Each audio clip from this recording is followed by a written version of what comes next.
you actually just remind me of what I wanted to add on when you were talking, is the fact that, again, yeah, when a man makes high income, good money, he becomes competent, he takes that and he gets a great woman and starts a family. This is what men do. We become successful. We work hard, try our best to become successful, try our hardest to become competent, try our hardest to be able to talk to women, try our hardest to be good men, try our hardest to be formidable. This is what is being taught in self-development, personal development. This is what Jordan Peterson talks about. This is why when young men come up to him in the street and shake his hand and say, "Thank you, Jordan Peterson," and they cry, and then Jordan Peterson cries. He says that feeling is overwhelming to be able to help men and help people to become better than what they are. And this is what men do. Men do this so that they can lead, they can be formidable, they can be somebody in the world. So now that women have taken on this type of habit in trying to make high income, I guess, and be socially economic, a social economic pathway in life. And then what, as women, are you doing with that?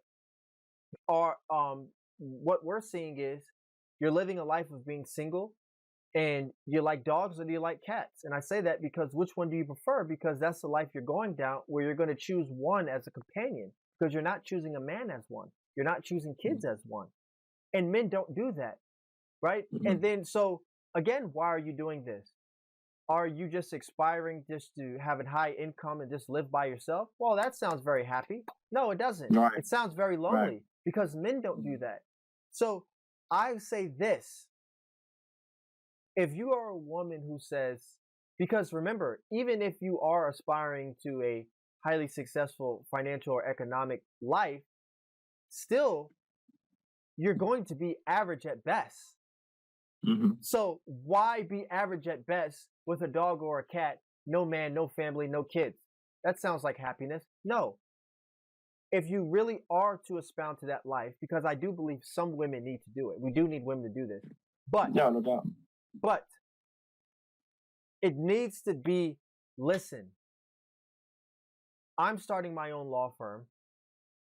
Like the young lady who I don't know her name, who's incredibly famous, who's represented a lot of women in sexual harassment cases across the United Country. She's number one. She's actually good friends with Larry Elder. She's very, very progressive politically. It's ridiculous, disgusting how progressive she is. But she's very famous, very popular. I can't think of the name. And she also represented the women when it came to the Fox CEO, when he got sued and got put out of Fox.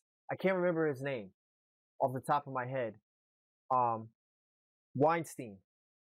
Yeah. So she represented a lot of those women in that case. Okay. If you're going to be her and have one of the biggest law firms in America representing the most atrocious cases, some of those cases are, I digress.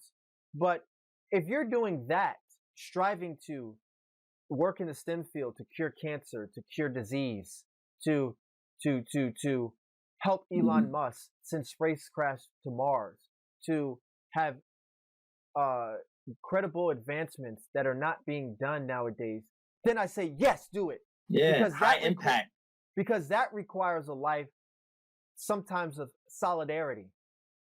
Yes. And you can find some meaning and be on your deathbed and say, listen, well, I don't have a family, but I cured cancer. And I will say, yes, if a woman, you're aspiring to that, then you'll have some fulfillment, you'll have some meaning.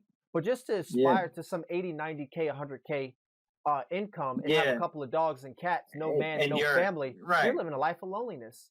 Yeah, as an employee, you don't own the company, you don't run it, you can't pass it down to nobody. You're average at best. It's disgusting. And I feel sad for women.